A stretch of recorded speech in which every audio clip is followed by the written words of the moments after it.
খাবো মা?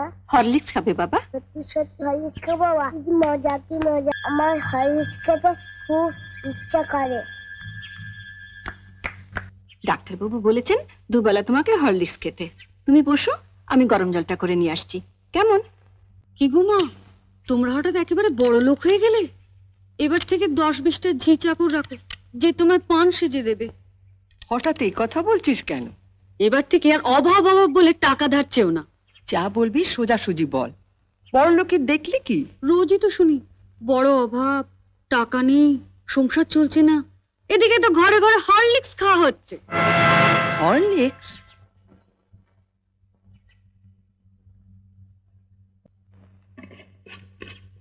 মা একটু হরলিক্স দাও না, চেটে চেটে খাবো। দিচ্ছি বাবা।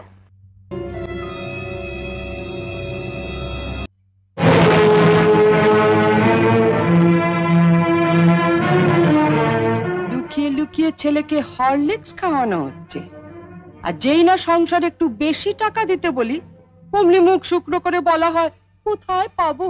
জ্বরেও দুর্বল হয়ে পড়েছে মা, ডাক্তার ওকে হরলিক্স খেতে বলেছে, তাই ওর বাবা ধার করে। থাক, ওসব কথা অনেক শুনেছি, ধরা পড়লেই ধার করেছি।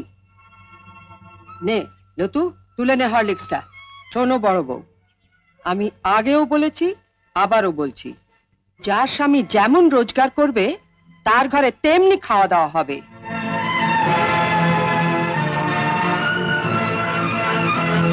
ছেলেকে যদি হরলিক্স খাওয়াতেই হয় তাহলে কর্তাকে বলো রোজগার একটু বাড়াতে, নয়তো এর পরও যদি ছেলে হরলিক্স খেতে চায় তাহলে বাজার থেকে 20 পয়সা দিয়ে হরলিক্স বিস্কুট কিনে এনে দিও, কেমন?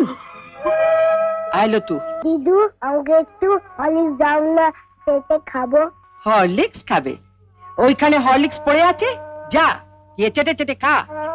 মা দিদি বলে হরলিক্সটা খেতে, শুয়ে পড়ে চেটে চেটে খেয়ে নেবো। খালি খাওয়া খাওয়া আর খাওয়া, মরতে পারিস না, তোমাকে মরতে পারিস না, মরতে পারিস না। ওকে মারছো কেন? ওর কি দোষ? আমি আর পাচ্ছি না ছোট, মা হয়ে ছেলেকে একটু হরলিক্স খাওয়াতে পারবো না, সে অধিকারটুকু আমার নেই।